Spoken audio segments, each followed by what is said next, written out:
You are the mysterious Octopussy. And you are James Bond, 007 license to kill. Am I to be your target tonight? You have a nasty habit of surviving. Get Bond. Number 007? On the roof. He must be eliminated. At once. Take him. You should be more concerned about getting out of here alive. I am more concerned about an atomic bomb in a US Air Force base. It's too late. You surely can't be inviting a full-scale nuclear war. What happens when the US retaliates?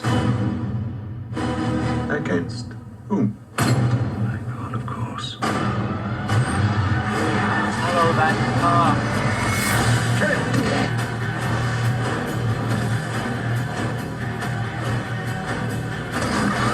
Let the sport commence.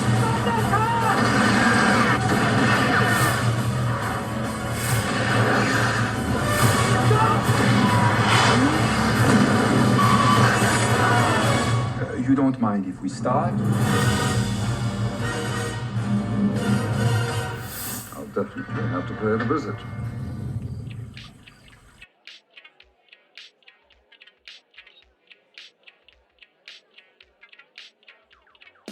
Welcome to the 100th episode of the Tailoring Talk Show, the podcast where you drop in for the threads, but always leave with something quite unexpected. If you haven't already, please help the show by subscribing and leaving us a rating and a review if your listening platform allows. We're celebrating episode 100 with some 007. Yes, it's time for part 14 of the Tailoring Talk James Bondathon. Is it 13 or 14? Oh, lordy, I don't know. I've lost count. It's easy to count how many Bond girls that Moore and so on has boffed than actually count the number of films we've reviewed, to be fair. It's usually about 3. Have you got an accurate number of that? Well, hang on a Do we minute. think- Do we think he's Connery- over 50? Connery did 6, Lazenby did 1, and this is Roger Moore's 6th Bond film. So that means this is number 13. There you go. Shit. 13 it is. 13's a charm. Didn't realise we were at number 6 for Roger Moore. Wow. It's not his last one though, is it? No. No, we got View to a Kill, haven't we? Yeah. I'll edit all this bit. Okay. Right, let's go again. We're starting again, Yeah. aren't we? Oh, all right. No, What's that then? we're not. But I'm going to edit this bit out, and then I'm just continuing. Listen, it's my show. Okay. Can I just say that Moore is the Bond that's had the most sex as Bond? Okay, thanks for that. Could you Yeah, save that yeah. until after the intro? Yes. All right, 'cause we'll I'm do it cutting after this- the intro. I'm cutting Yeah. this bit out. All right. Okay, I'm just going to say it's 13 and hang it if I've made a mistake, okay? Okay. Welcome to the 100th episode of the Tailoring Talk Show, the podcast where you drop in for the threads, but always leave with something quite unexpected. If you haven't already, please help the show by subscribing and leaving us a rating and a review if your listening platform allows. We're celebrating episode 100 with some 007. Yes, it's time for part 13 of the Tailoring Talk James Bondathon, where we follow the James Bond film series in order, ticking off each film as each month goes by. My guests and I deep dive into each film, covering everything from our overall review to the plot, clothes, gadgets, cast, behind-the-scenes stories, and our favourite moments. Step back into the Tailoring Talk DeLorean as we head back to 1983. Despite deep financial issues at United Artists the year before, another Bond movie was greenlit, this time an original story inspired by elements taken from Fleming's posthumous short story collection, Octopussy and the Living Daylights. Yes, we are reviewing Octopussy, and I am pleased to be joined by our Bondathon regulars. First off, It's our resident mortgage broker by day and poker star by night. If he needed to defeat Bond in a game of backgammon, he would not need a pair of loaded dice. It's Philip Rahman. Philip, how are you? I'm good, Bobby. How are you, mate? Yeah, I'm good, thank you. I'm glad we've got you on, despite the usual technical difficulties. You seem to top your technical difficulties every single episode. I'm very proud of you. Oh, thanks very much, Bobby. I don't think it was self-inflicted this time, though. It was. Louis Jourdan, who plays Kamal Khan, will forever be remembered for possibly the sexiest pronunciation of a Bond character's name. And we can't wait to hear how the sexiest voice in podcasting compares. From the Play Paul's Turn podcast, it's my colleague and friend, John Evans. John, how are you? 100, baby! 100th episode. Hey. Makes me happy to be on 100th episode. It's very good. Well done. Goodness me. Thank you. That's staying the course, eh? Yep, definitely. Yeah. Thanks. And I couldn't have picked a better bunch of people to be celebrating it with. So I'm really, really glad that everyone's here, including our other friend and colleague from Play Paul's Turn. He's the gadget guru with a heart of gold. If he were in a hot air balloon that landed amidst a bunch of female troops, he'd definitely put his arms around them and ask them if they were all right. It's the voice of reason, Alex Hansford. Alex, how are you? I'm well, Bobby. Thanks for inviting me. Always happy to be here. Oh, I thought that because we can see your cats in the background, and we thought that you'd put the pussies in behind you because we were reviewing Octopussy, but I don't have 8 of them, unfortunately. I've just got 2. And even if I brought my 2 here, that would only be 4. And I don't think we've got any cats between John and that makes Phil, Hexapussy, doesn't it? Then I mean, that's quite an interesting title in itself. Yeah. Would it kind of be like a Samsung phone where they give the octa-core processor to everywhere else in the world, and they give the rubbish sort of 4-core processor to the... Oh, God, this is turning into... Oh, this is controversial. Yeah, I know. Sorry. We're anyway. talking about Bond, Bobby. We're talking about Bond. Yeah, I know. Back to subjects in hand. Right. So before we get started, for once, I want to get our spoiler alert in early. This year is the 40th anniversary of Octopussy, but we will be spoiling the living daylights out of this one. So if you haven't seen it, hit pause, go see the movie, and rejoin us after. Also, the Play Paul's Turn shot drinking game has begun in earnest. I think we're about 4 or 5 shots in. Already. Exactly, 8, already. So, released in June 1983 with a runtime just over 2 hours, budget of $27.5 million, grossed $187.5 million worldwide. Starring Roger Moore as James Bond, Maud Adams as Octopussy, Louis Jourdan as Kamal Khan, Christina Wayborn as Magda, Kabir Bedi as Govinda. Robert Brown takes over the role of M, alongside cast regulars Desmond Llewellyn and Lois Maxwell as Q and Moneypenny. So we have an icebreaker, actually. I almost forgot about that.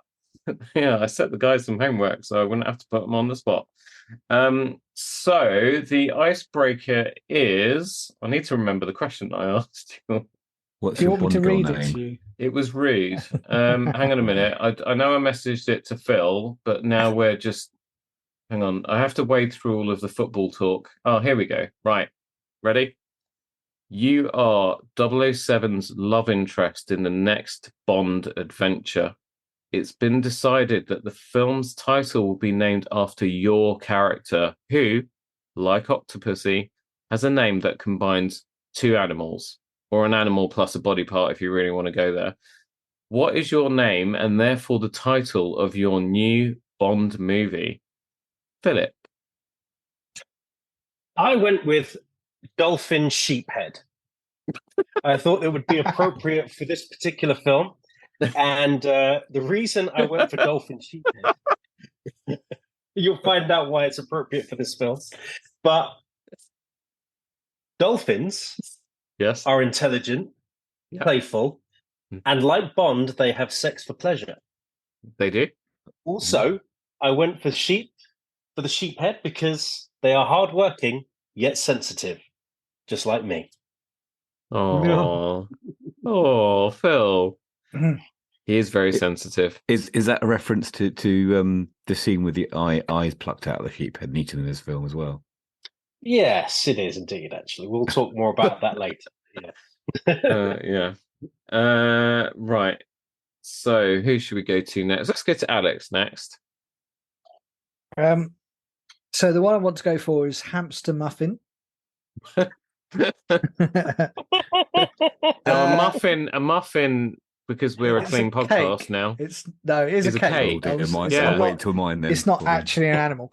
The thing is, I thought about what would be a really terrifying animal, and I actually thought hamster's quite good, because if you've ever been bitten by a hamster, you know how much it bloody hurts.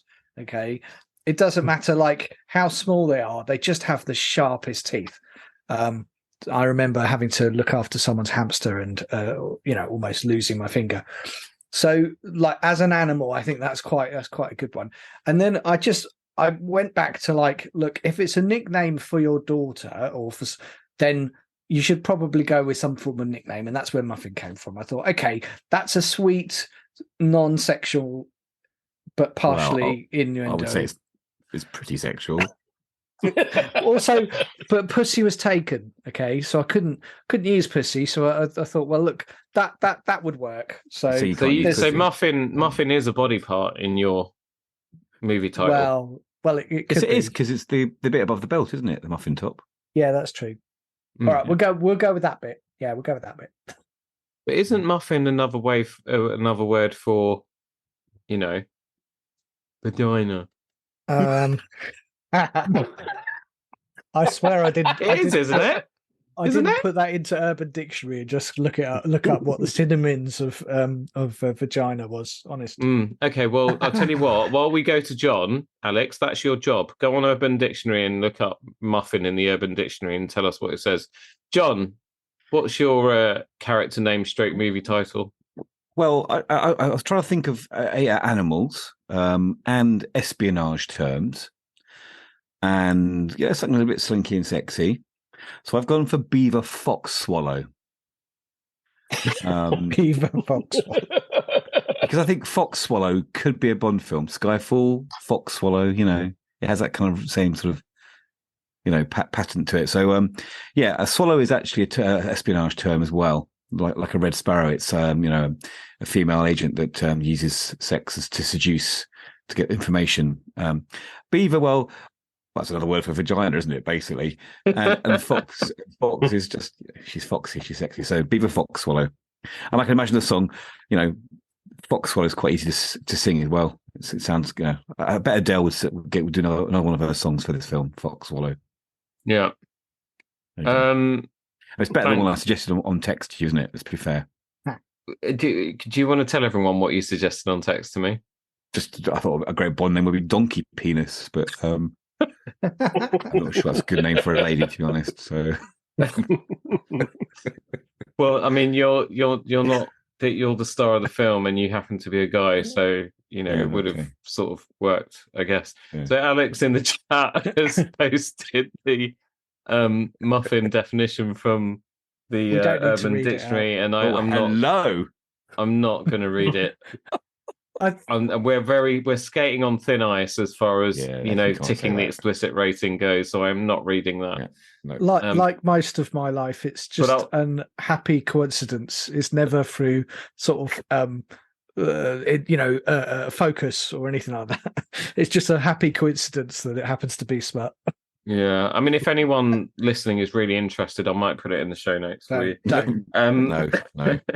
Or just Google it yourself. Okay, brilliant. So moving on, I didn't actually think of one. I'm pulling rank. It's my show. I can do whatever I want. I just wanted to laugh at you lot. I feel cheated. Where is my cat? I need to, I'm doing a Blofeld right now. I'll do a Dr. Evil. So, a little bit of a plot outline. In Octopussy, Bond is assigned the task of following a megalomaniacal Soviet general played by Steven Berkoff, who is stealing jewelry and art objects from the Kremlin art repository. This leads Bond to a wealthy exiled Afghan prince, Kamal Khan, played by Louis Jourdain, and his associate Octopussy, played by Maud Adams, and the discovery of a plot to force disarmament in Western Europe with the use of a nuclear weapon. Now, I kept getting confused in this movie because every time they referred to Kamal Khan, I kept getting mixed up with the Marvel show and Kamala Khan. Didn't anybody, Okay. anyone else? Yeah, no, I didn't Only get me. confused, but I can see what you're saying there. Yeah. I Every time I was just confused by the fact that this guy clearly wasn't of Asian origin. But we'll talk about that. We'll talk about that in cast. So we're going to go. We're not following the plot because that never ever works out.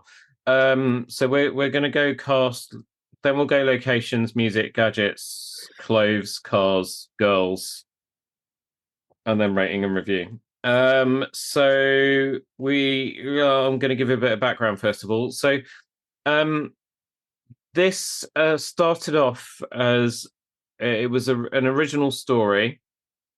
The original 9-page outline had Blofeld returning, and he was locked in a war with bullion smugglers led by Octopussy, who would sometimes dabble in a bit of sort of hired hand type espionage. Blofeld's plan was to remove M from MI6 and replace him with his mole, Villiers, M's chief of staff, allowing him to manipulate the West's secret services. M is assassinated, Moneypenny is fired and replaced, and Bond is framed as a double agent. To clear his name, Bond must work with Kamal Khan and Octopussy. Kamal is an old school friend of Bond's. They work with the Afghan resistance to defeat Blofeld. Now, comparing that to what we actually ended up with, do you think that might have been a better film? Yeah, it sounds good. It sounds Personally, like, yes. yeah, it sounds like perhaps they could use that as a plot for one of the new Bond films. I'd be really interested in seeing a Bond film where it's a bit like everyone's a mole within the agency. That would be really cool. Yeah. But I think also what that would have done is if they did assassinate M and they fired Moneypenny, that would have given them the impetus to actually hire the sort of actors that they probably wanted 20 years into the franchise. Oh, what? Just sort of make it convenient that because poor old older M died, didn't he? Before this film, so it would have been a useful way of changing because they used who did they use instead? Was it Robert Brown? Wasn't it? As him? Yeah. He was fine, wasn't he? Really? Yeah, he did a good job. I just want to stay on this whole script progression thing because I find this fascinating. So that 9-page skeleton then progressed to a 62-page treatment, and then that moved the story to Tokyo, Japan. They took Kamal Khan out of the script altogether, and it progressed to having a Cold War slant with a nuclear threat, dispensed with Blofeld, and made Octopussy the main villain. Right. So there you've got shades of some of the Connery films. And then they hired a guy called George MacDonald Fraser, who was the author of a series of adventure novels called The Flashman Adventures. I've never heard of them. So he was called in to work on the screenplay. And then this was where the idea of filming in India came from, because he had extensive knowledge of the country, I'm guessing through a lot of the research travels that he'd done for his own novels and so on. And then that was kind of how the story progressed and how we got to where we got to. So I guess we can kind of stick with plot, actually, because now we're talking about it. But story-wise, Phil, was this your first time seeing Octopussy properly, or had you seen it a few times before? This was the first time I saw it properly. I did really love the color when we got into India. It was really, really colorful. And that drew me in. And I am quite visual when it comes to Bond films because they're not to be taken seriously. So if it's going to keep my interest, having a bit of color, having a bit of atmosphere makes a huge difference. But as I say, you really had to suspend your disbelief about some of the elements when we got to India. But I did really enjoy it from an entertainment point of view. If you hark back to when we were in Moonraker, and there was the scene in Venice where it got a little bit slapstick, I didn't mind the slapstick elements in the scene in India. I mean, they made use of the tennis player that they hired, Vijay Amritav. Yeah. So it meant that they could sort of find ways to have tennis sort of put into the scene. There was camels that were like, that were badly edited, and they were moving their heads sort of like double takes and things like that. I did really enjoy those elements. But you did have to suspend your disbelief about some of the casting, I would say. Yeah. Oh, thanks for that overall review and almost rating, Phil. Really appreciate it. You're welcome. That's what I do. Alex, first time, or have you seen it a few times before? It was my first time seeing it. And I think it's one of those films that a lot of it, like, it's felt quite disjointed. But once you watch, I've watched it twice now, and the second time I'm less trying to keep in touch with it, and I'm kind of like, I know what's going to happen now. I know what's queuing up, and I think when you do that, you end up enjoying it a bit more. Yeah. So yeah, no, I enjoyed it. I thought it was very good. Yeah. John? Not the first time I've watched it, but it is the first time I've seen it in 4K. And I'm with Phil here. The colours and the quality were just amazing. And I think it would have been really hard to convey that feeling of India on the original film stock. It just feels, obviously, the original film stock in the cinema would have also been in 4K because that's how it works. You have to have a source for it. But, I've got it playing in the background here now. I'm just looking at the scenes in the hotel with Olva, or Orlov was his name. Is it Orlov, the Burkhoff character? Yeah, General Orlov. Arriving by helicopter, and he's just peeking in at Magda while she takes her clothes off. But it's just even there, the colours around them. You get a feeling of the heat, and just a different place. I think watching it again in 4K, I really enjoyed it because I completely forgot the plot. I just remember the octopus being thrown on someone's face. That's all I remember from watching as a child. And thinking, God, that would never happen. But I've looked it up, and it was completely toxic. That octopus would kill you. So for me, I'm just impressed by the quality of the cinematography in the film. Yeah, we'll come to the plot later on. Yeah, no, absolutely. For me, I had seen again. It was usual stuff, right? Bank holidays as a kid, flashes of it on telly. I remember Kabir Bedi. I remember Maud Adams, and I remember all the women, particularly the sequence at the end for some reason, but only vaguely. And I remember Roger Moore's costumes more than anything. So being dressed as a clown, and then him in that sort of leather waistcoat thing, where he's probably wearing one of the knife throwers outfits. Yeah, the twins. Yeah.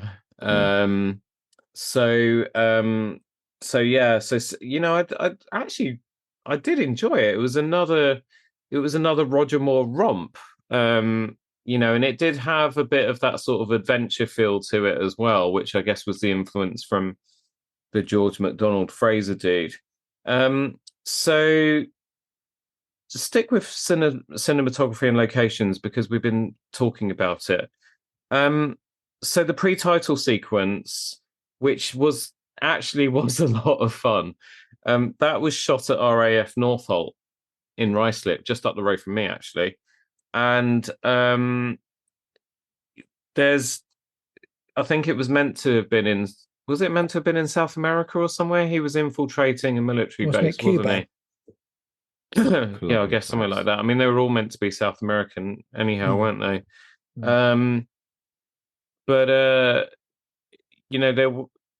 was going to talk about the aeroplane, but I can't really talk about the aeroplane, can I? You can. Can I? I mean, it wasn't really. I mean, most of the action of this film was set in India, and then there was a little bit in Berlin for the kind of, whatever was going on in Berlin. See, I wasn't really following the film.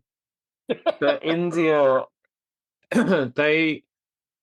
when they found first they went to Jaipur, then they went to Udaipur, and then that's where they settled on the location because they found the Lake Palace Hotel in Udaipur, and the Lake Palace Hotel is overlooked so by the mountains where you've got that, palace up in the hills.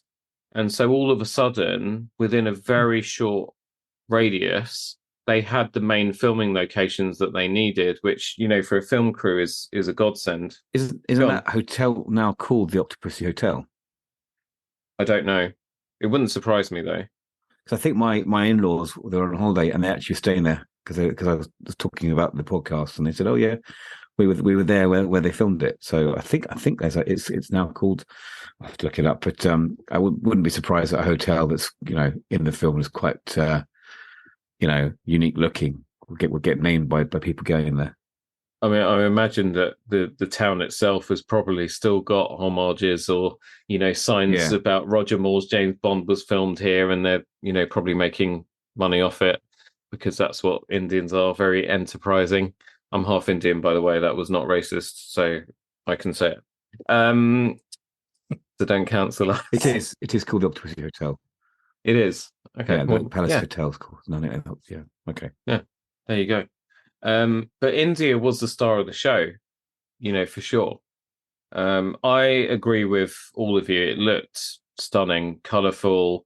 When I've spoken to people who've been to India, I've never been myself, but my wife has been several times. And Harriet, who I interviewed on Tailoring Talk. Whose podcast am I on right now? Oh, yeah, this is my own podcast. A few episodes ago, as part of her Miss GB Universe sort of, rounds, India is one of the places that she has been to. And she said that the very first time she stepped off the plane, the place just captured her heart. She said it's her most favorite place of anywhere that she's visited around the world. And it is the noise, it is the color. Apparently nothing prepares you for it. And I think they sort of captured some of that quite well on camera. Phil, have you ever been out there? You've been to Bangladesh, right? I've been to Bangladesh. That's right. Yeah. It's same sort of thing. Well, I wouldn't like to make the comparison in the sense that when you go to Bangladesh, the atmosphere when you land is slightly different. I mean, like for me, if this is really set in 1983, we should have seen James Bond having to take some malaria tablets regularly, and also make sure that he had his shots because there's a lot of illness that was around, malaria and all that kind of stuff. And for me, the second I landed in Bangladesh the first time, the first impression I got was, my God, what is that smell? Because it was really smelly. The Bangladesh has the worst air pollution levels in the world. Yeah, it was awful. And I've been a few times and it's never really gotten any better. But I'm sure in India it's very different. Yeah. Wow. I mean, speaking of malaria tablets, so Roger Moore's getting on a bit by this time because he's mid-50s now. And he thought that For Your Eyes Only was his last Bond film. And then he was called back for this one. Now, initially, they had screen tested James Brolin, Thanos' dad, and he had the part. He screen tested with Maud Adams, all went really well, even though he was an American. Cubby was very reserved about, he did not want an American playing James Bond. But he screen tested really, really well, auditioned with flying colours. His accent was sort of posh American, so it was that sort of more mid-Atlantic kind of accent. So they thought, it would be fine. They'd be able to get away with it. But then news of another Bond film going into production at the same time, with Sean Connery returning as James Bond, Never Say Never Again. It's that pesky Kevin McClory again.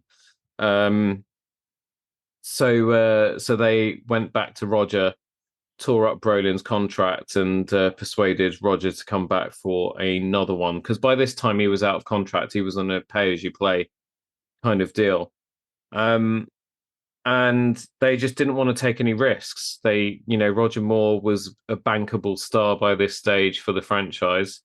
And, they haven't said it in any interviews or anything, but I'm betting that they wanted to beat the other Bond film. They tried to get... It did. They did do that. Oh, yeah, it did. Yeah. About 20 million. Yeah, absolutely. The other one grossed 160 on a slightly bigger budget as well, which will be interesting when we watch that one, because we are going to watch that in a couple of weeks. And from what little I've seen of it, because I've seen kind of like a YouTube sort of, video about it, it doesn't look... This one looks like a high budget film. The other one, what I've seen of it didn't look as high budget as this. But then I've never seen the whole of Never Say Never Again, so we'll see. But I think I'm glad that they got Roger Moore back for this film, because all of the elements, and we'll talk about some of the comedy in it and the clown costume and stuff, I kind of feel like only Roger Moore's Bond could have done this one. Right? I mean, what do we think of him coming back? Okay. Is he starting to look a bit rough around the edges, Alex? I think he gave it the gravitas that it needed. I think it really worked with where he was. I think, in India worked nicely for him, and I think it was just he just came across really suave and sophisticated. I think the only downside that I could see was his, the play between him and Moneypenny at the start really felt like faked. Well, it was just forced, and I kind of feel like if it feels awkward, you probably shouldn't focus on that. But of course, this is Bond, so they didn't do that. And I think probably the same is true of. I think the same is probably true of Magda's role, in that she was just too young, and really didn't like him in any way. So why would that happen? But I feel like, if you took some of those cringe moments out, he kind of held it with gravitas. It really worked together. It kind of, the story really worked for him. So I think it was a good good sort of casting in that respect. So I think it's better that than anything else, really. Yeah. I would also. Sorry, go on, Phil. I was just going to add that I think we also have to look at the way people access the content, because this is before, many people had video. So the only way people could watch the Bond films was on television, and that was how majority of people got their content. So by the time they were showing the films, by the time Octopussy came out, what was probably popular was The Spy Who Loved Me, not so much Moonraker or For Your Eyes Only, because that probably wouldn't have been on television by this point. So it might have been that people were finding that the bigger audiences were seeing Roger Moore as Bond later on than when it was actually in cinema. And that probably was the reason why they may have kept Roger Moore for longer than they ideally might have wanted to. I think it's really, really hard. It's always been really hard for the franchise to find a new Bond when they needed to. And I think because they were going up against Connery's film, they really had to have a bankable film at this stage.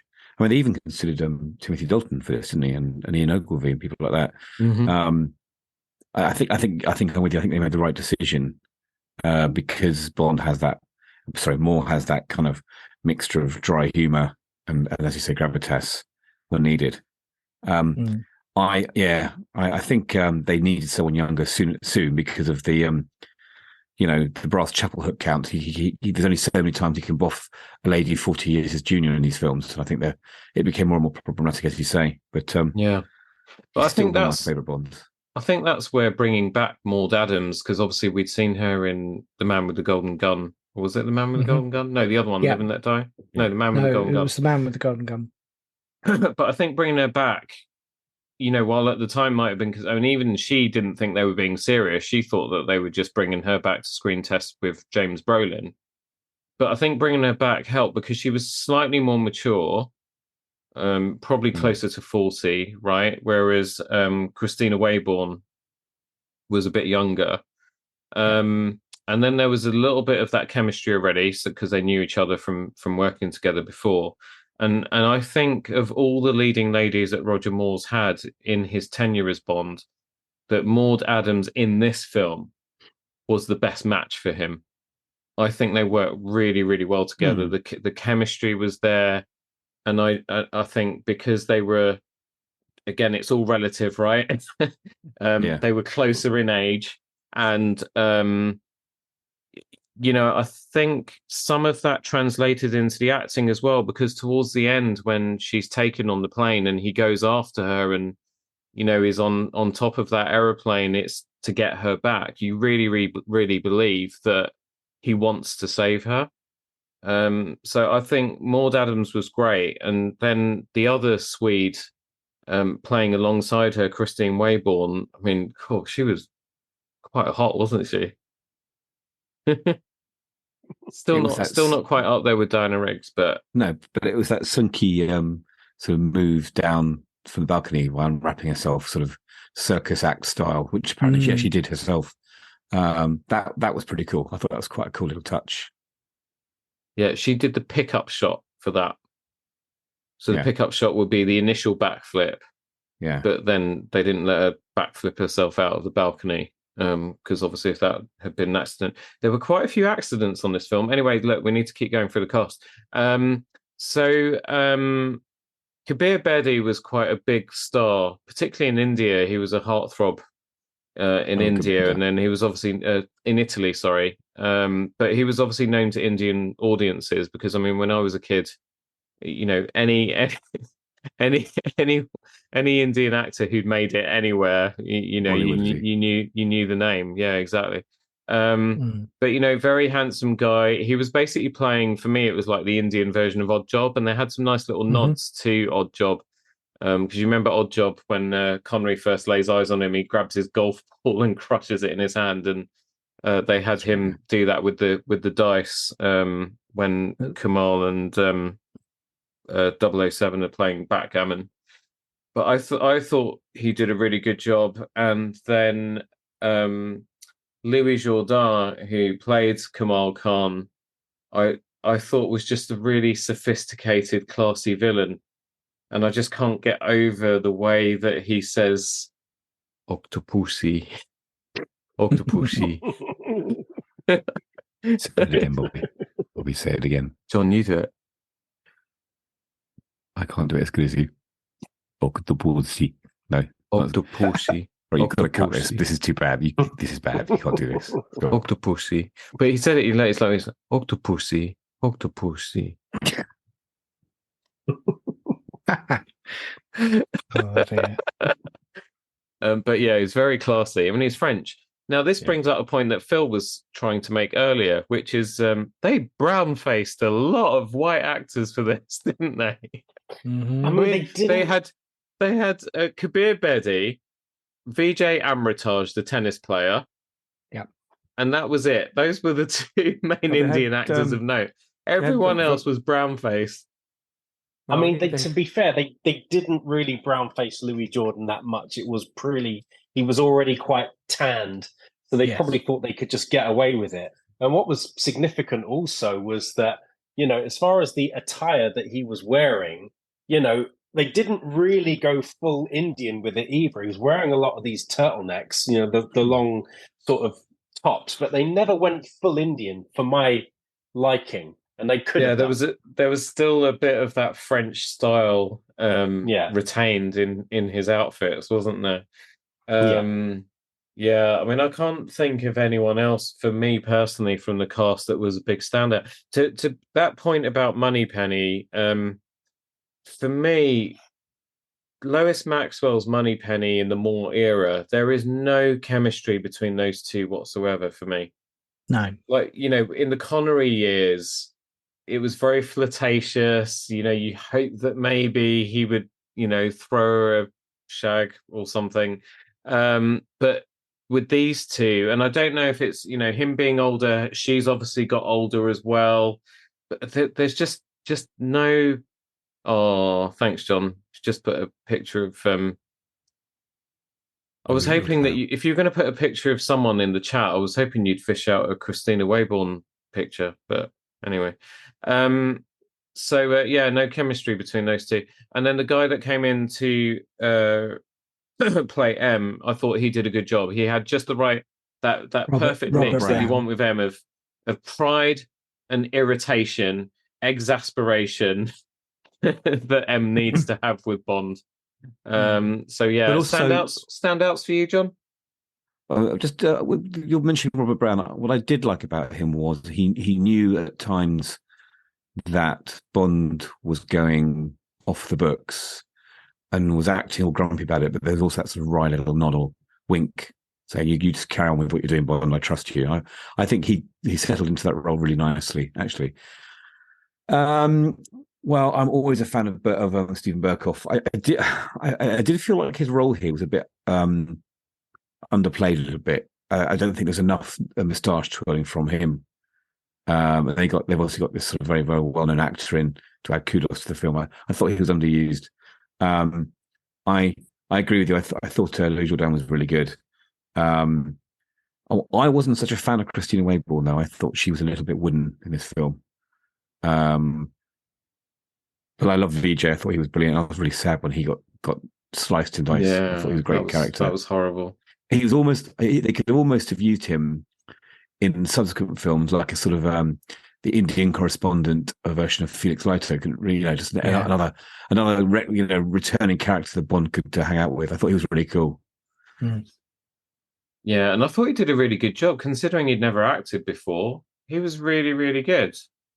He couldn't get a permit to act in because he wasn't a member. He didn't have an equity card or whatever, so he couldn't film in Pinewood until.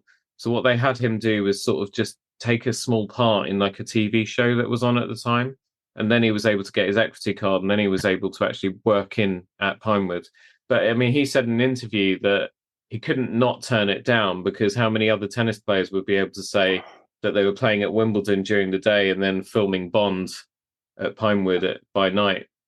I've just realised who he is as well. Oh, you didn't realise? No, I know who he is, but I'll rephrase that. I know who he is, but I've just realised where I've seen him before. He was a starship captain in Star Trek For the Voyage Home. He was one of the starships that the big sausage meat thing took the power of, and you can see him saying, we're going down. Don't worry about it. I'll save Earth. But he was in that as well, and I'm getting goosebumps because I love that character. He's only on it for about 15 seconds, but I just felt really bad for him in his starship. Yeah, is Star Trek 4 the one with the whales? Yeah, it's the Voyage Home. It's the one with the Golden Gate Bridge and the Klingon ship. Yeah. Haven't seen it. It's a great film. Which one's number 5 then? Oh, number 5 is. I'm not seeing 5. Because number 6 is the Undiscovered Country, which is excellent. I saw that in the cinema. I shit my coffin. Final Frontier. Final Frontier, yeah. It's a bit weird, and it was probably the worst of all of them. Yeah. Anyway, it's not an even, so it's a nod. All the other ones aren't very good. Apparently, all the even ones are in Star Trek. Yeah. Well, the Undiscovered Country was really good. I remember that one being great. Yeah. That was excellent. General Chang. Yeah. Maybe we should do like a Star Trek retrospective or something on Play Pause 10. Yeah, that'd be good. Yeah. Yeah, we'll do our own one to compete with the Bondathon. That's what we'll do. We'll see who has more listeners. Guys, I'll join you on the Star Trek one. I can say more about the Star Trek ones than these Bond ones. Really? Yeah, do you know, we just watched we just binged through what do you call it on Paramount Plus? Star Trek Picard. No. Babe. What was that Star Trek called? Strange New Worlds. Strange New Worlds, yeah. That was so good. Very good. Brilliant. Can't wait for season 2. I rebought the remastered, built director's cut of Star Trek: The Motion Picture. I think it's my 8th copy of the film I have now, Oh my and that goodness. looks absolutely stunning in the remaster. It's worth watching again. Well, I think we've gone off on a tangent. We have. Yeah, we have a have. couple of coffees before we watch it though, because it's quite long. Yeah, Anyway, back well, to I Bond. had the full sort of comic novelization of the motion picture. Oh wow! Yeah, back Good when I was Lord. like 8 years old or something. Yeah. So I've Wow, actually not really seen that film, but I feel like I've seen it because I had the full length comic thing. It's like this Okay. thick. Brilliant. Oh wow! See if you can find a copy, John. Add to your All right, collection. good idea. So anyway, sorry, back to this film. Where were we? We were talking about cast, weren't we? Yeah. Phil, any Yeah. standouts for you? Again, I agree with John about Stephen Burkoff because this was early in his career. I think at this point he'd done maybe one or two not well-known films, but he was very well-known in the industry because of all of the stage work that he'd done, and he'd also done a lot of training with a lot of other actors as well. He was in Clockwork Orange, Phil, before this, and he went Are you on sure? after. Yeah, Detective Constable Tom, and then he went on to do Beverly Hills Cop, which is his big breakthrough film, I think, a year after. Yeah, in America, yeah. So he's very well known in the industry. And what is significant about Stephen Burkoff is he's a brilliant villain. He always plays villains in films, and he delivers lines brilliantly. And this, I don't think, was any exception to the rule either. But he just didn't last that long in the film, which is a shame. So I think he stood out. I do think, as a performance, Louis Jordan's performance stood out as well. I just didn't like the character in terms of how he was portrayed and what he did in the film. I would have liked to have seen him as another, villain, maybe more European or in another film. But I just felt he was wrong for the part, even though he did the best he could with what he had, is what I'm saying. Mm. He wasn't villainous enough. He was a bit too smooth. There was no rough edge to him. He was just a little bit too likable, almost, I think, in this film. Yeah. I don't think he was likable. He was just like a real sneaky little bastard, wasn't he? Yeah. The irony of the actor, of the actual of Louis Jordan who as an actor was 30 years prior to this. Well, 25 years prior to this, he was in the film Gigi, which by today's standards, he would be hauled off as a paedophile because he was going out with some 13-year-old girl in the film. But, it's made out like it's a very sort of romantic French film. But by today's standards, he'd have been hauled off as a bit of a pedo. So he was more villainous without trying to be in the film Gigi, for example. Mm-hmm. Speaking of paedophiles, I just saw the IT Crowd season 2. I think it's episode 4. The Pedophile. Yeah. I'm paedophile. I'm sorry, I'm rewatching the IT Crowd at the moment. It's a really good one just before bedtime to sort of cheer up after all the crap during the day. Anyway, there we go. So let's talk about the music. So John Barry returns to score this film. Great job as usual. Tim What's-His-Face writes the lyrics again to the song was it All Time High by Rita Coolidge? Rita Coolidge. Which is one of Rich Gore's favourite Bond songs, I want to say. He's probably going to listen to this and then correct me, so look forward to that barrage of text messages. Hi, Rich. I don't really have much to say about it. It carries on that theme of whimsical, kind of Roger Moore era-esque Bond theme songs that I just hit the skip button on when I'm listening to it in the car.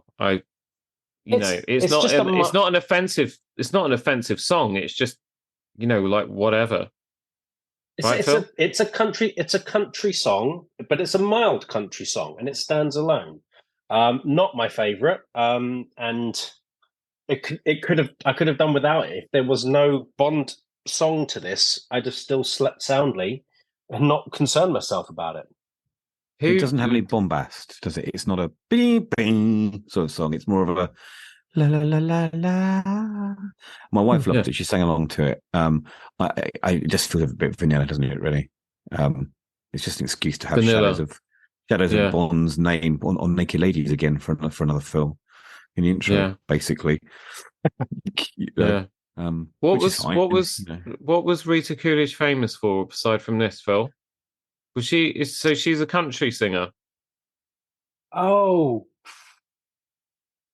I don't think she's necessarily a country singer as such, but the style is country, and I think she just. You know when your parents listen to something in the car all the time. For me, it was Wings and Rita Coolidge.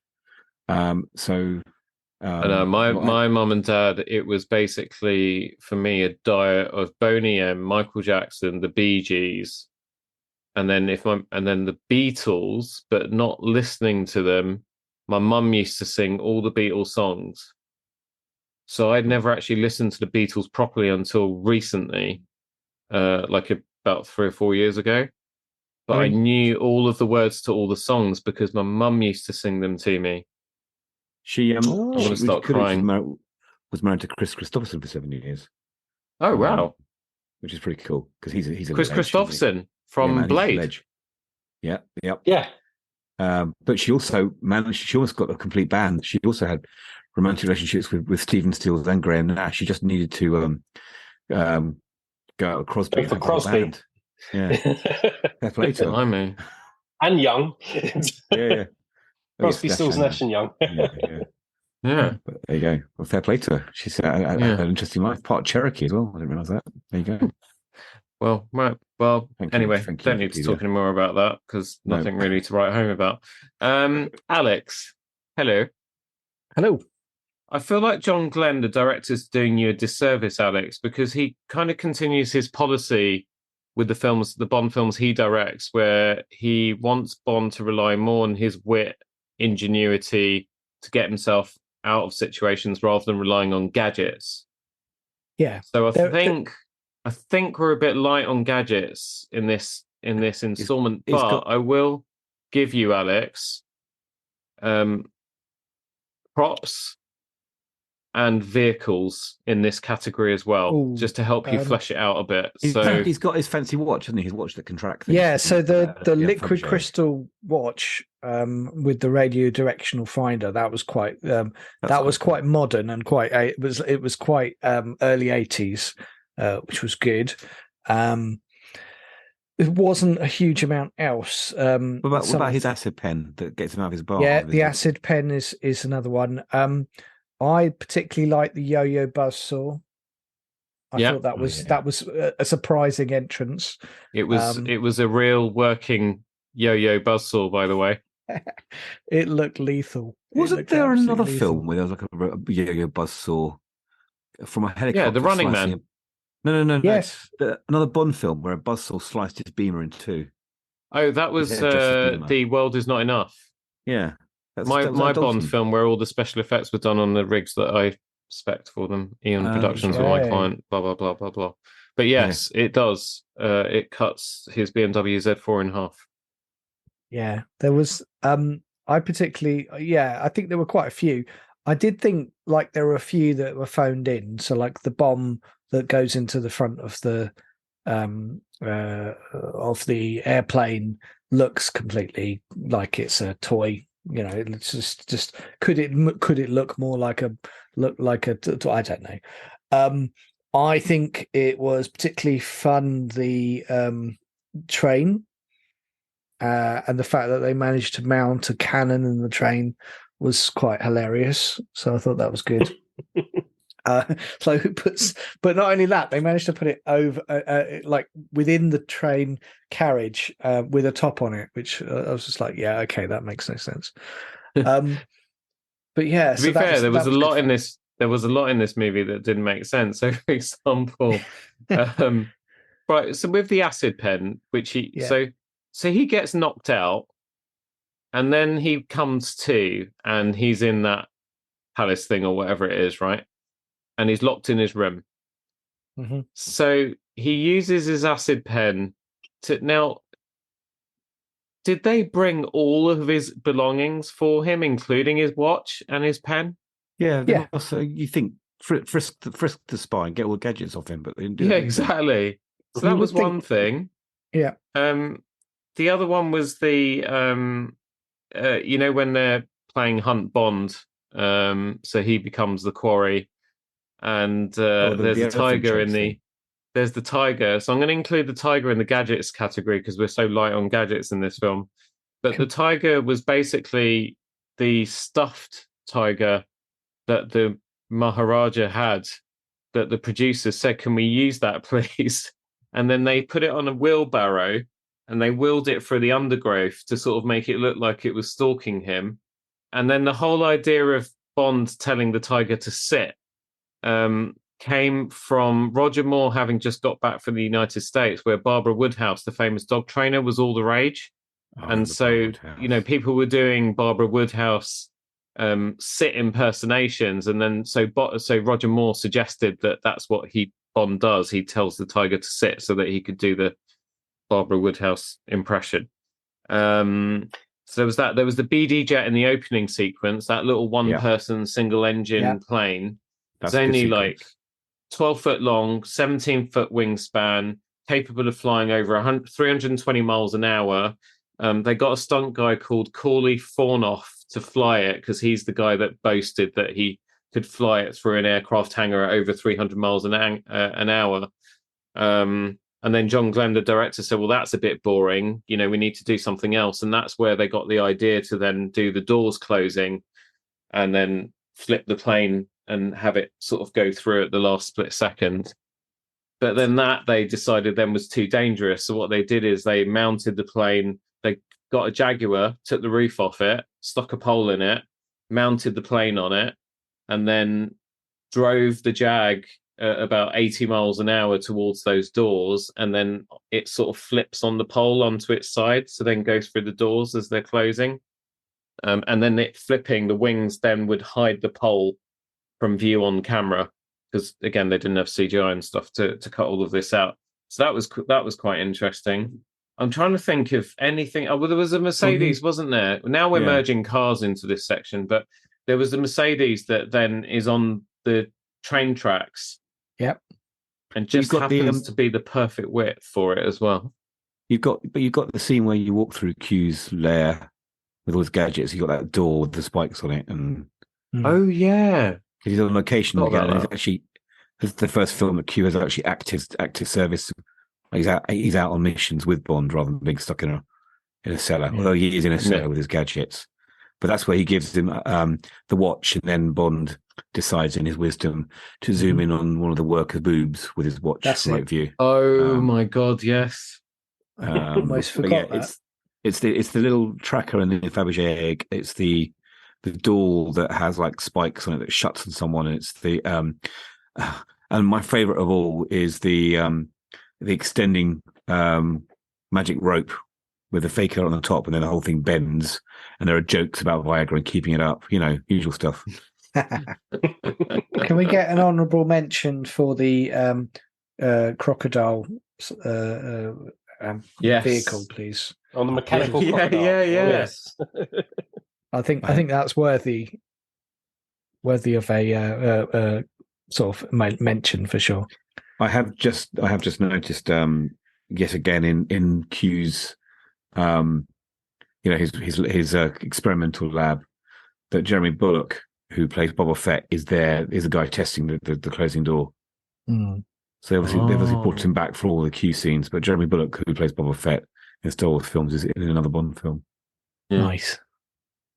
Another great element of the of this particular film in terms of cars, they have a Lancia in this film, and it's very evocative of the 80s, and it kind of feels like there isn't. I don't know if Lancias are made anymore, but the car was very much of its time, and you can really kind of feel a sense of, taking you back to the 80s when you're a little boy and you'd see Lancias, they were just maybe the odd one or two were around, but they were so nice. Yeah. They were so pretty, those cars.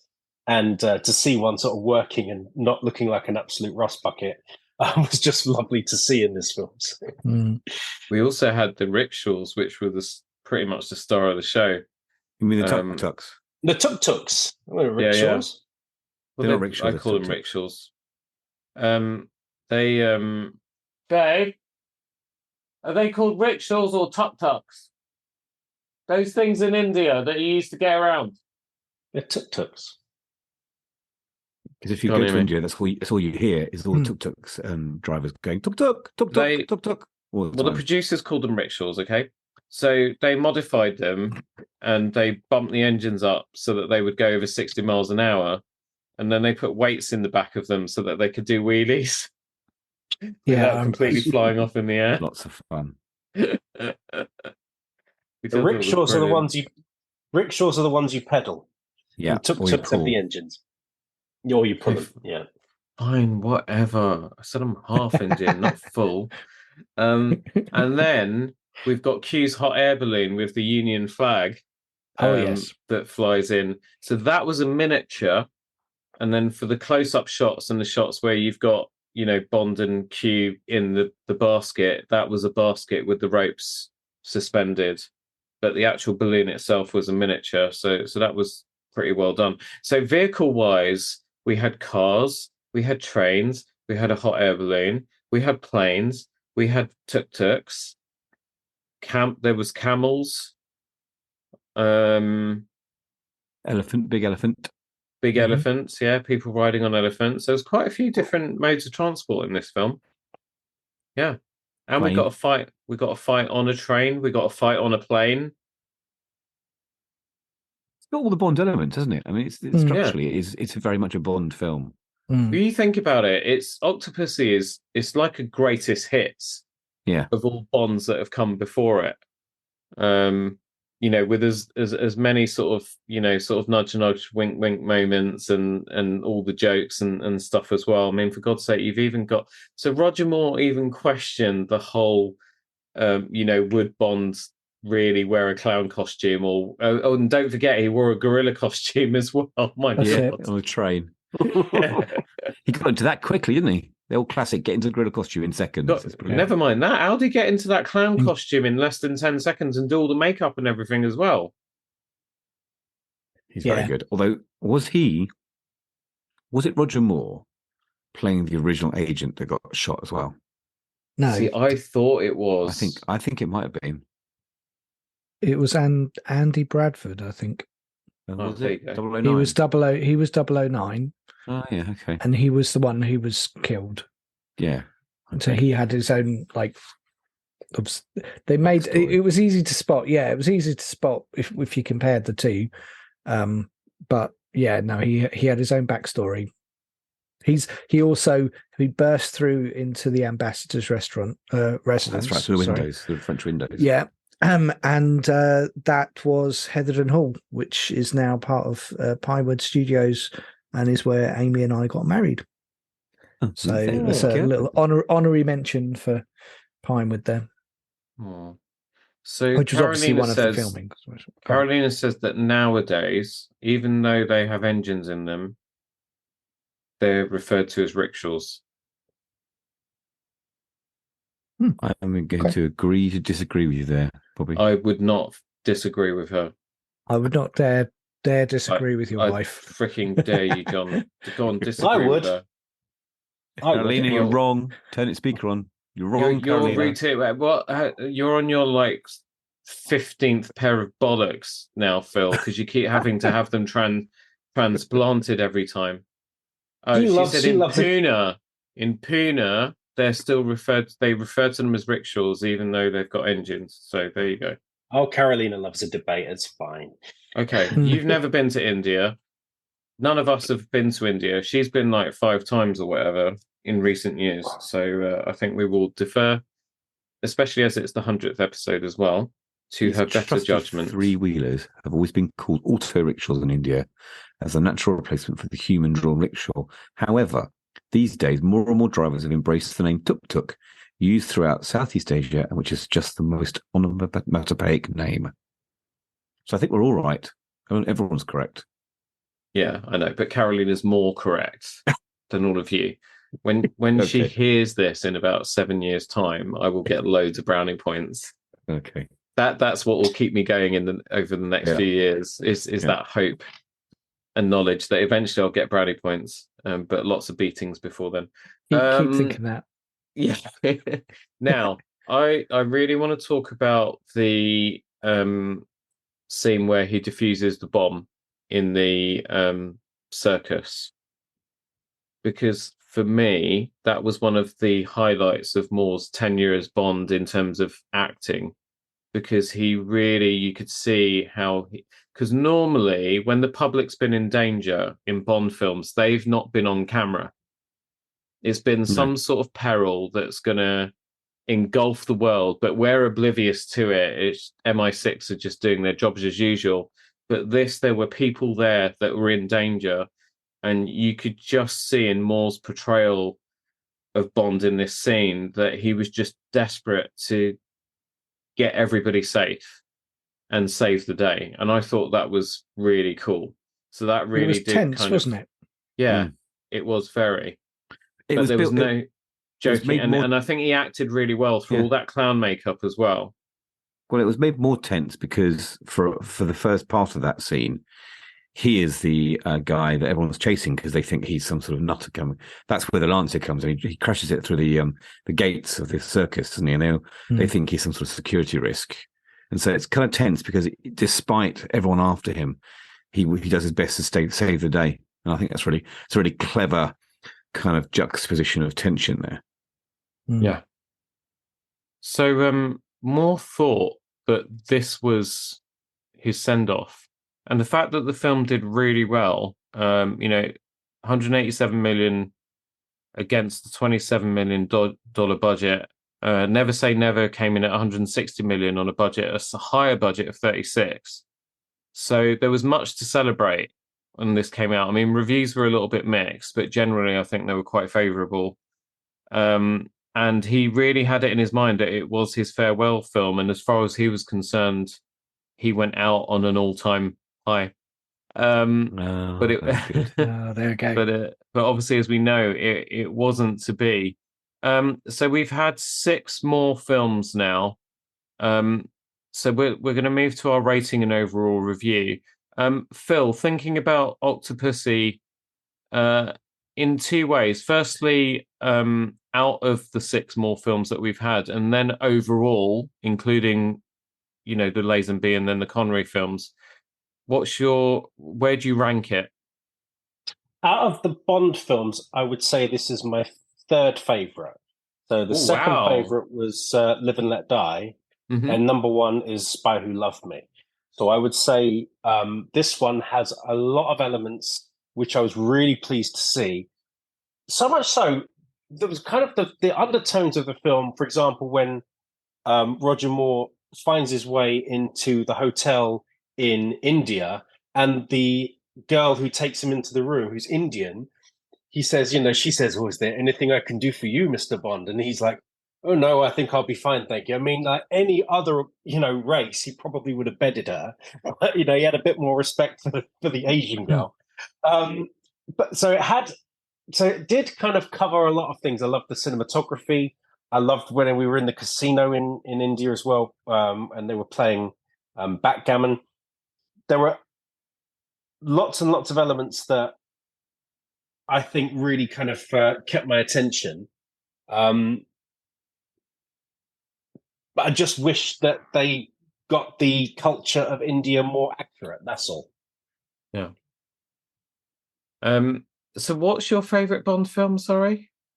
Spy Who Loved Me is my favourite so far. That's your favourite. Okay, and number 2? From Russia with Love, I think. Right, okay. Yeah, I thought so. I had them the other way around. I thought you had From Russia with Love as your number 1. Okay, fine. I need to actually update your list, Phil. But then you've got Octopussy as number 3. Wow. So you rank it out of the Bond, out of the Moore films. Oh, out of the Roger. Right. Okay. And overall, number 3 out of all of them. What, including the Connery ones? Oh yeah. So I think Octopussy's number 3 out of the Roger Moores. Yes. Okay. Okay. Fine. And where do you put it overall then? Of all the films we've seen so far? It's up there. I mean, as far as a rating, I'd give it an 8 out of 10. Okay. It's hard to actually, because if we out of the films we've seen, I mean, I liked Thunderball. I liked From Russia with Love. I still love Doctor No. I'd say this one, from an entertainment point of view and a cinematography point of view, it's one of the better ones. And yeah, it just kept my attention a little bit more. Yeah. Cool. Alex. I'd probably give it a 7.5 out of 10. Mm-hmm. I think it rates pretty highly amongst all the other Moors, and I think it is, is a strong entry. It's not my favourite though. I think my favourite has to be Moonraker. Okay. And then I think probably The Man with the Golden Gun. But I'd say probably then Octopussy. Yeah. So that's, it's doing pretty well. It's because it ticks all of the boxes. If you're going through it, has it got a compelling Bond girl? Yes. Has it got good chase scenes and action? Yes. Has it got a storyline? It has a storyline. Good. Is there stuff there that's interesting? Yes. Are there gadgets? Enough. It's not heavy with gadgets, but it has some. So yeah, I think it ticks a lot of those, and it's just an enjoyable journey. So yeah. John. Well, I've been having the film playing alongside me, watching it, and I got to the sequence where Octopussy's band of sort of belly dancer clad and red jumpsuit clad sort of soldier ladies are attacking the fortress and taking down all the men in their long sort of outfits with sort of a mixture of humor and aplomb. That has influenced my decision, I think. If you've got a film with a whole bunch of ladies in jumpsuits jumping around, kicking the tobacco juice out of the men there, then it's already a point up than before. So I'm going to give it a 9. Because it is a proper Bond film, and I love Roger Moore, and the colours are amazing, and the colours have sold it for me. And I think the pacing is actually quite good in this film. I think you've got a good kind of sine curve of quiet villains monologuing and action, and I like this. The only thing I wish could be improved, I wish the villain going down in the plane, I wish that could have been a better sequence and explosions. But I watched the making of. So when Kamal's plane crashes, when Bond jumps out the door with Octopussy at the end, they actually set up a pilotless plane with one engine running and one on sort of, and it was meant to sort of curve down and crash into the valley, and they'd film it. And for some freak, it just carried on flying over the motorway, filled with jet ignite and TNT. Went for like 3 miles. Yeah, and he said basically if it actually hit a motorway or a populous area, then there'd been a lot in John Glenn's words, would have been quite a lot of trouble. But I think it's a great film, and it's camp enough to enjoy it. Like I say, it's a romp. It's just fun and colourful and silly with lots of jokes, but also serious tension. Yeah, it's a good little adventure. And I'm a big Roger Moore fan. And I enjoyed it a lot. So 9, which is going to be difficult for me because there's so many good Bond films coming up that I'm going to have to kind of reset my baseline at some point. You need more numbers. I'm very biased with Roger Moore. Just the fact that they finish off with Moore and Q in a hot air balloon at the end is just it's almost Monty Python-esque. It's brilliant. Anyway, there you go. It's funny because you give it the same rating that you gave on Her Majesty's Secret Service. Yeah, you give on Her was my Majesty's favourite one 9. before. Yeah, and that was your so this is your joint second favourite Bond film. Yeah, that makes sense because it kind of is. Yeah. So for me, I'm going to give it a 6.5, and where I've arrived at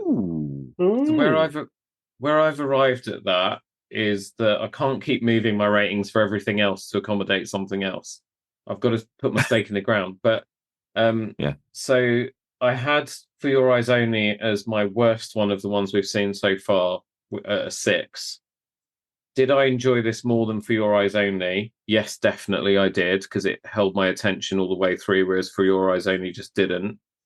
Did I enjoy it more than Diamonds Are Forever? Now, that's where it gets interesting for me, because while I was watching this, I couldn't help thinking about Diamonds Are Forever and thinking, if I had the choice of sitting through this again or seeing Diamonds Are Forever, I think I would elect to watch Diamonds Are Forever again. And so Interesting. that is why Okay. it goes in at 12 out of 13, below Diamonds Are Forever, but with the same score, 6.5. So yeah, that's where Octopussy is for me. I did enjoy it. It was fun.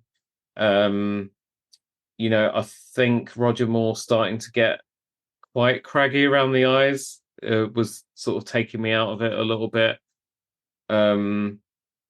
Yeah, I don't know. I think I'm just going more with my gut feeling more than anything.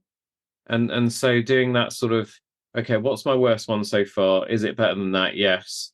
And then did I enjoy it more than the next one? And keep going that way until I hit a ceiling. And unfortunately, I hit the ceiling quite quickly. Yeah. And I think what edges it with Diamonds Are Forever for me is Sean Connery.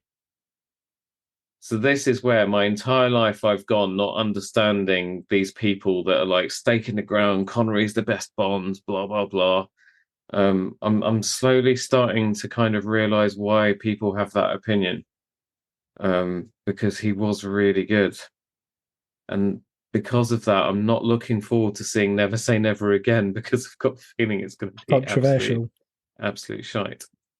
But we'll see, because we That'll thought that change about your mind. Moonraker, didn't we? So I'm not talking to you, John, Phil, at the moment. I'm talking to John and Alex. Moonraker is one of the best Bond films ever. It is. It really is. It I do really love is. it. I love I it. do love it. I'm going to leave you to that one. In that case, you can have that. It's fine. Brilliant. Right, guys, thank you so much. Thank you all at home so much for joining us. It really has been the best way to celebrate 100 episodes of Tailoring Talk. I want to say a massive thank you to our regular listeners, to our subscribers, to my amazing guests, and of course my co-hosts who've contributed so much to the show. Remember, for regular show updates, you can join us on Instagram at Tailoring Talk Podcast, and you can support the show at buymeacoffee.com/Roberto Revilla. You can also help massively by simply reviewing us and giving a rating if your podcast listening vessel allows. And if you enjoyed hanging out with these guys, please do go and check out Play, Pause, Turn. It's our pop culture podcast where we get together every so often and discuss the things we've been watching, playing, reading, talking about in our Discord every day. It's a great show. It's a lot of fun, and you couldn't pick nicer people to hang out with for an hour or so. We'll be back very soon to review Never Say Never Again. Meantime, take care, and I'll see you on the next episode of Tailoring Talk. Bye. Hi. Bye. It looks so Just sexy about when he's time you delighted lot to disagree joined. with you. Just about time you lot got the cue. Last time you were winding me up, weren't you? Yeah. That was funny. It was a very funny outtake.